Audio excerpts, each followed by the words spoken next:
আল্লাহ আপনি আমাকে এমন রাজত্ব দেন যে রাজত্ব আমার পরে আর কেউ পাবে না। আপনি কেন বলতে পারবেন না যে আমি বাংলাদেশের শ্রেষ্ঠতম ধনী হতে চাই? বাংলাদেশের সকল টাকা যদি মুসলমানদের হাতে থাকে, আপনাদের মতো ভালো মানুষের হাতে থাকে, তাহলে এখানে সিনেমা চলবে না, এখানে নাটক চলবে না, এখানে অশ্লীল ওই যে সমকামীদের সেখানে প্রমোট করা হবে না, সেখানে তখন দিনই কালচার প্রমোটেড হবে নাকি? সুযোগ আল্লাহ তাআলা আপনাকে দিয়েছেন, মর্যাদা আল্লাহ তাআলা আপনাকে দিয়েছেন। যদি কাফের এবং মুশরিকরা যদি দুনিয়ার মালিক হতে পারে, কেন আপনারা হবেন না? অথচ আল্লাহ তাআলা বলেছেন ওয়ালাকাদ কাতাবনা ফিজ জাবুরি মিন বাদি যিকরি আন্নাল আরদা ইয়ারিসুহা ইবাদিয়াস সালিহুন। আমি জাবুর সহ সমস্ত আসমানি গ্রন্থে কথা বলে দিয়েছি যে এই পৃথিবীর প্রকৃত মালিক হচ্ছে, সম্পদের প্রকৃত মালিক হচ্ছে ঈমানদাররা, মুসলমানরা। আল্লাহ বলছেন, আর আপনি বলতেছেন না আমি গরিব থাকবো। কে আপনাকে বলেছে?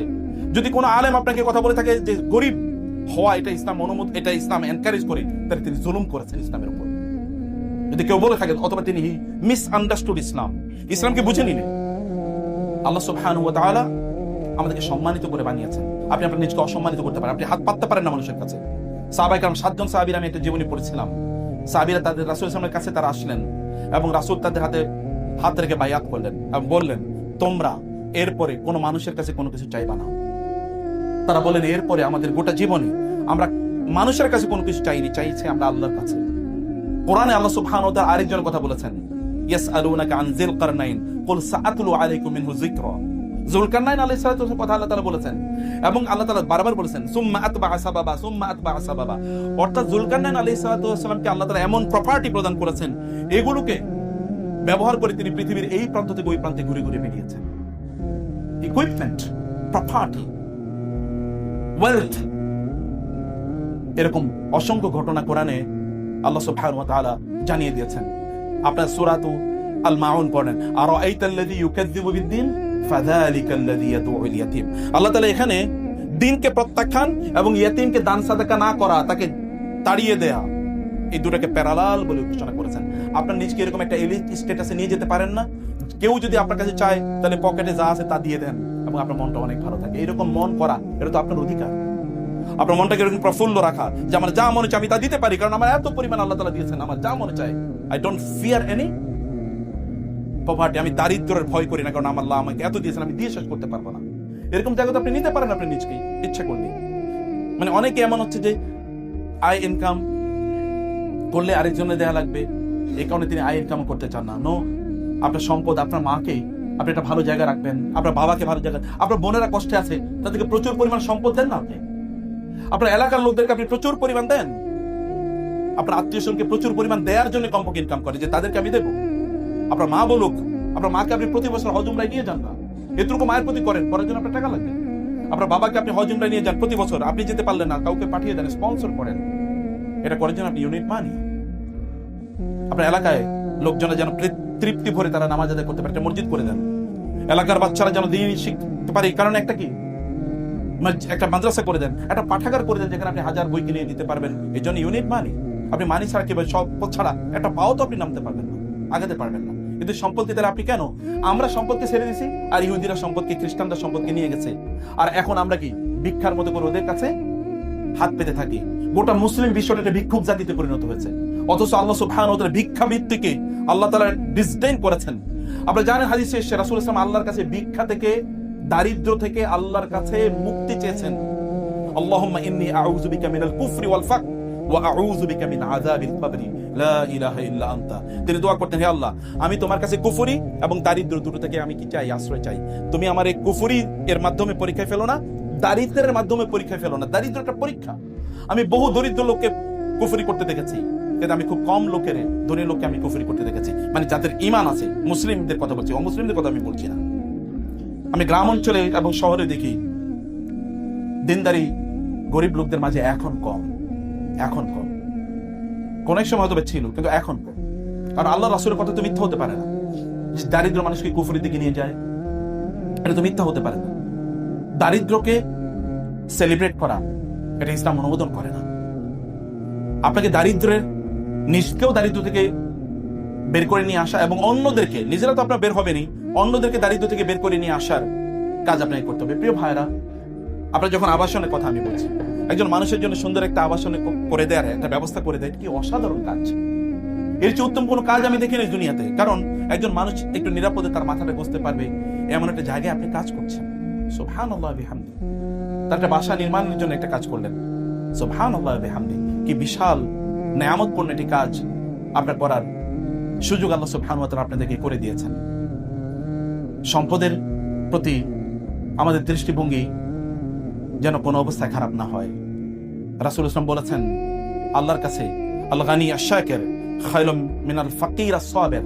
একজন গরিব মানুষ কিন্তু ধৈর্যশীল, তার চেয়ে একজন ধনী যিনি আল্লাহর প্রতি কৃতজ্ঞ, তিনি আল্লাহর কাছে অনেক বেশি প্রিয়। আপনি আল্লাহর কাছে কেন প্রিয় হবেন না? অপ্রিয় কেন হবেন, বা একটু কম প্রিয় কেন হবেন? বেশি প্রিয় হন। বেশি প্রিয় হওয়ার জন্য আপনি সম্পদ অর্জন করে আল্লাহর কৃতজ্ঞ হন। আপনি যদি রাতের বেলা ঘুমাতে যান, আপনি তাহাজ্জুদের নামাজে কিভাবে উঠবেন? যদি আপনার টেনশন থাকে কালকে খাবো কি, পরশু কি হবে, অমুকে কি হবে, আপনি যদি দারিদ্রের অথবা সম্পদ যদি আপনার প্রচুর পরিমাণ না থাকে, তাহলে আপনি কিভাবে আপনি সালাত আদায় করবেন? কিভাবে আপনি নির্বিঘ্নে অন্য কোথাও যে কোনো কাজই করতে পারবেন না? কারণ আপনার এখানে অনেক ধরনের টেনশন রয়ে গেছে, আপনি করতেই পারবেন না। ইবাদতের প্রতি যদি আপনার মনোযোগী হতে হয়, তাইলেও অথবা অত্যন্ত আনন্দের সাথে আনন্দের চিত্তে যদি আপনাকে ইবাদতও করতে হয়, তাহলে কিন্তু আপনার সম্পদের প্রবাহ অবশ্যই করতে হয়। আমরা মুসলিমরা খুবই দুর্ভাগ্যজনক ভাবে গত 200 বছরের কথা বলি। আপনি জানেন ব্রিটিশরা বাংলাদেশে আসার পূর্বেও এই বাংলাদেশের সকল মাদ্রাসাগুলো তখন তো একটাই মাত্র মানে ইউনি ডাইরেকশনাল শিক্ষা ব্যবস্থা ছিল, একটাই শিক্ষা ব্যবস্থা, এবং শিক্ষা ব্যবস্থাগুলো পরিচালনা করতো কারা জানেন? সব ধনী রেতে আপনাদের মতো লোকেরা। মাদ্রাসা, এই মাদ্রাসা আমার, এখানকার ছাত্রদের তাদের বইপত্র, তাদের জামা কাপড়, তাদের খাওয়া দাওয়া, এমনকি তাদের তেলগুলো কিনে দেওয়া হতো। কারা তেলগুলো কিনে দিতেন? মুসলমানরা। তেল, সাবান। মাদ্রাসায় পড়তেছে মানে শিক্ষা প্রতিষ্ঠানে 100% ফ্রি। ব্রিটিশরা এসে এডুকেশনকে তারা বাণিজ্য বানাইছে। ওই ইংলিশ মিডিয়াম কলেজ তারা করলো, ওইখানে পড়লে টাকা পয়সা দিয়ে করা লাগবে, এগুলো তারা বানিয়েছে। ব্রিটিশরা আসার আগ পর্যন্ত অথবা ইউরোপিয়ানরা মুসলিম দেশগুলো দখল করার পূর্ব পর্যন্ত মুসলমানদের দেশে কেউ শিক্ষা কোনোদিন কিনেছে এরকম? আই চ্যালেঞ্জ ইউ, আমি বলে গেলাম এখানে, আপনি একটু খোঁজ করে আমাকে বলে দিন। I challenge. এমনকি ট্রিটমেন্ট ছিল ফ্রি। ট্রিটমেন্ট কেমন? ট্রিটমেন্ট ফ্রি ছিল। আমি তো বাগদাদের কথা আপনাদেরকে বলি। ট্রিটমেন্ট মানে হচ্ছে মানে হসপিটাল। হসপিটালে যদি কোনো রোগী ভর্তি হতো, কি হতো জানেন? হসপিটালে রোগী ভর্তি হওয়ার পর তার সকল চিকিৎসা ফ্রি, তার মেডিসিন ফ্রি, তার জামা কাপড় সেখানে তাকে ফ্রি দেওয়া হতো, তার খাদ্য তাকে ফ্রি দেওয়া হতো। এর চেয়ে অ্যাস্টাউন্ডিং মানে খুবই আশ্চর্যজনক কি হতো জানেন? যাওয়ার সময় তার কিছু টাকা দিয়ে দেওয়া হতো। মেডিকেল থেকে যাওয়ার সময়। বলে কেন টাকা দেওয়া হতো? কারণ এই লোকটা যে এতদিন পর্যন্ত হসপিটালে আছে, এখন গিয়েই তো সে কাজ একটা পাবে না, অথবা কাজ শুরু করতে পারবে না। হতে পারে তার বাসায় কোনো খাবার টাবার নাই, যেন কমপক্ষে 1 সপ্তাহ বা 10 দিন রেস্ট নিয়ে তারপরে কাজ শুরু করতে পারে। এই কারণে কিছু টাকাও দিয়ে দেওয়া হতো। আপনি এরকম চ্যারিটি আপনার এলাকায় আপনি একটা হসপিটাল করতে চান সাধারণ মানুষের জন্য, আপনার টাকা কই? সম্পদ কই? গোটা পৃথিবীর সকল ব্র্যান্ডগুলো নিয়ন্ত্রণ করছে খ্রিস্টানরা। আমাদেরকে লজ্জা লাগে না? মুসলিম হিসেবে কি আপনার আত্মমর্যাদা এতটুকুও লাগে না যে গোটা পৃথিবীর সকল বড় বড় ব্র্যান্ডগুলো খ্রিস্টানরা, ইহুদিরা নিয়ন্ত্রণ করছে? একটা ব্র্যান্ড কোন আমাদের নাই? একটা ফোনের ব্র্যান্ডও তো আমাদের নাই, আছে নাকি? আপনি যদি আইফোনের কথা বাদ দিয়ে দিলাম, স্যামসাং এর কথা বাদ দিয়ে দিলাম, একেবারে লো ক্যাটাগরি একটা ফোনও তো মুসলমানরা বানায় নাই। একটা কম্পিউটার আইটেম মুসলমানরা বানাইছে? এমন কি বানাইছে আপনি বলেন? এমনকি আপনারা যারা বিজনেস পড়েন, ওই বিজনেসের বইগুলো পর্যন্ত খ্রিস্টানরা লিখছে। ওই বইগুলো কাদের লেখা? ইউনিভার্সিটি গিয়ে পড়ে দেখেন ইঞ্জিনিয়ারিং এর বইগুলো কারা বানাইছে? সব খ্রিস্টানরা লিখছে, বইগুলো পর্যন্ত ওদের। তাহলে আমরা মেডিকেল কলেজ, আমি তো সকল মেডিকেল কলেজে গিয়েছি, কোন মেডিকেল কলেজের বই মুসলমানদের লেখা না, সব খ্রিস্টানদের লেখা, ইহুদিদের লেখা, হিন্দুদের লেখা বই। মানে কোন ব্র্যান্ড আমরা তৈরি করতে পারি না। আপনি একটা ব্র্যান্ড কেন তৈরি করবেন না? আপনারা এখানে যারা আছেন এমন ব্র্যান্ড তৈরি করেন যে গোটা পৃথিবী তাকিয়ে থাকুক, দেখুন এটা মুসলমানদের ব্র্যান্ড। আপনি মুসলমানদের একটা ব্র্যান্ডও খুঁজে পাবেন না, আমি এখানে চ্যালেঞ্জ করে বলে গেলাম, কোন ব্র্যান্ড খুঁজে পাবেন না। অথচ এই ব্র্যান্ডের মালিক হওয়ার কথা ছিল আমাদের। পৃথিবীকে আপনার পরিচালনা করা লাগবে না? আল্লাহ তাআলা বলেছেন, ইন্নাল আরদা ওয়াসিআতুন ফাইয়া ফা'বুদুন। এই গোটা পৃথিবী আমি সম্পদ দিয়ে প্রাচুর্য দিয়ে পূর্ণ করে দিয়েছি, প্রাচুর্য ভর্তি। মাটির নিচে প্রাচুর্য, মাটির উপরের প্রাচুর্য। এগুলো কেবল যারা আমার ইবাদত করে তাদের জন্য আমি নির্মাণ করেছি। আপনাদের জন্য বলেন আল্লাহ নির্মাণ করেছেন, আর আপনারা এগুলো ইহুদি খ্রিস্টানদেরকে, অন্যদেরকে খাওয়ার জন্য দিয়ে দিলেন। তার মানে আপনারা আল্লাহর প্রতি জুলুম করলেন। আমরা আল্লাহর প্রতি জুলুম করলাম এই সম্পদগুলোকে অন্য মানুষের কাছে দিয়ে দেওয়ার কারণে। কারণ আপনি যদি সম্পদের মালিক হতেন, তাহলে এগুলো দিয়ে বোম মেরে আপনি গাজায় লোককে হত্যা করতেন না, নাকি? না করতেন? গাজায় কি আপনি লোককে হত্যা করতেন? নো, আপনি করতেন না। আপনি যদি সম্পদ, এত পরিমাণ সম্পদ, তাহলে আপনি হলিউডে এমন সিনেমা বানাতেন না যে সিনেমার পেছনে এত পরিমাণ সম্পদ নষ্ট করা হয়, এগুলো যদি আফ্রিকার দরিদ্রদেরকে, গরিবদেরকে দেওয়া হতো, তাহলে আফ্রিকা দারিদ্র থাকতো না। হলিউডে, এন্টারটেইনমেন্ট মিডিয়াতে ওরা যে পরিমাণ সম্পদ প্রতি বছর ব্যয় করে, এগুলো দিয়ে আফ্রিকার দারিদ্র দূর করে দেওয়া সম্ভব। আপনি এটা করতেন না। আপনি তখন সিনেমা ইনভেস্ট করতেন না, আপনি তখন কম্পিউটার গেমস এগুলো বানানোর জন্য আপনি ইনভেস্টমেন্ট করতেন, আপনি তখন মানুষের জন্য ইনভেস্টমেন্ট করতেন, মানুষের দারিদ্র দূর করার জন্য, মানুষকে আপনি কল্যাণ প্রদান করতেন। কারণ আপনার সম্পদের উপর তো 2.5% জাকাত দেওয়া ফরজ। উৎপাদনশীল হন, ব্র্যান্ড তৈরি করুন, এবং কেবল কনজিউমার হবেন না। এক মানে মাদ্রাসা ছাত্র বলতেছিল যে আল্লাহ আমাদেরকে কি পরিমাণ নেয়ামত দিয়েছে। বলে কি? বলে ইহুদি খ্রিস্টানরা বানায় আর আমরা খাই, ইহুদি খ্রিস্টানরা বানায় আর আমি খাই। আহারে, আমি বললাম আহারে, এই মানসিকতাই তো আমাদের গরিব বানিয়ে রাখছে। ওরা বানায় আর আমরা খাই, অথচ হওয়ার কথা ছিল আমরা বানাই ওরা খাই, আমরা উৎপাদন করে ওরা খায়। এটা হওয়ার কথা ছিল, কারণ আল্লাহ তাআলা বলেছেন কুনতুম খায়রা উম্মাতিন উখরিজাত লিন-নাস, তোমরা শ্রেষ্ঠতম জাতি, তোমাদেরকে মানুষের জন্য বানানো হয়েছে। আর এখন অবস্থা হয়েছে যে ওরা বানায় আর আমরা খাই, এবং ওরা কম্পিউটার গেমস বানাইছে আমরা এটা দেখি, ওরা সিনেমা বানায় আমরা বসে বসে দেখি। কি দুর্ভাগ্য এই পৃথিবীকে যদি আপনি নিয়ন্ত্রণ করতে হয়, যদি আপনি এডুকেশনে গোটা পৃথিবীকে কন্ট্রোল করতে হয়, যদি মিলিটারিলি গোটা পৃথিবীকে কন্ট্রোল করতে হয়, মুসলমানদের দিকে তাকিয়ে কেউ কথা বলতে পারবে না, এত স্পর্ধা নাই, সাহস নাই। যদি আপনি সেরকম করতে চান, এবং আপনি যদি পলিটিক্যালি যে না, আমি আমার এলাকায় আমি এরকম কোন জুয়া খেলতে দেবো না, আমার এলাকায় সবচেয়ে বেশি সম্পদের আপনাকে অধিকারী হতে হবে, যদি তা করতে হয়, আপনি এলাকায় যদি সবচেয়ে প্রভাবশালী মানুষে পরিণত হতে চান, তাইলে আপনি আমার মতো এইরকম কেবল হইয়েন না যে আমি কেবলমাত্র বক্তৃতা দিচ্ছি কিন্তু আমার কোনো টাকা পয়সা নাই। বক্তৃতাও দেন, টাকা পয়সার মালিক হন, একজন ওমর হন, একজন আবু বকর হন, একজন ওসমান হন। আবু বকর রাদিয়াল্লাহু তাআলা আনহু বেলাল রাদিয়াল্লাহু তাআলা আনহুকে মুক্ত করেছেন, কিন্তু দাস মুক্ত করার টাকা আপনি পাবেন কই? আনহু আয়েশা রাদিয়াল্লাহু তাআলা সহ রাসূল সাল্লাল্লাহু আলাইহি ওয়াসাল্লাম বসে আছেন, এর মধ্যে ওসমান রাদিয়াল্লাহু তাআলা, আবু বকর আসছেন, রাসূল মেহমান হয়ে বসে আছেন, ওমর রাদিয়াল্লাহু তাআলা আনহু আসলেন, রাসূল আগের মতো করে বসে আছেন। এর মধ্যে যখন ওসমান আসলেন, রাসূল এবার একটু পরিপাটি হয়ে, সোজা হয়ে, কাপড়টা একটু নিচের দিকে নামিয়ে একবারে পরিপাটি হয়ে এরকম বসে আছেন। আয়েশা রাদিয়াল্লাহু বললেন, ইয়া রাসূলুল্লাহ, আবু বকর রাদিয়াল্লাহু তাআলা আনহু আসলেন, আপনি একটু নড়াচড়া করলেন না? ওমর রাদিয়াল্লাহু তাআলা আনহু আসলেন, আপনি একটু নড়াচড়া করলেন না? ওসমান রাদিয়াল্লাহু তাআলা আনহু আসলেন, এরকম পরিপাটি হয়ে একেবারে সাজগোজের মতো অবস্থা, জামা কাপড় সব ঠিকঠাক করে বসে আছেন কেন? তিনি বলেন, ওসমান এমন একজন মানুষ, ওসমানের দেখে ফেরেশতারা পর্যন্ত লজ্জা পায়, ওসমানের দেখলে ফেরেশতারা পর্যন্ত লজ্জা পায় রাদিয়াল্লাহু তাআলা আনহু। এই কারণে ওসমান আসলে আমি এরকম থাকতে পারি না, আমি একটু পরিপাটি হয়ে যাই। আপনি কেন তার মতো হবেন না? ওসমান গনি মানে ধনী, আমাদের দেশে বলতে ওসমান গনি মানে ধনী, তার নামের সাথে ধনী শব্দটা মিলে গেছে, নামের সাথে মিলে গেছে।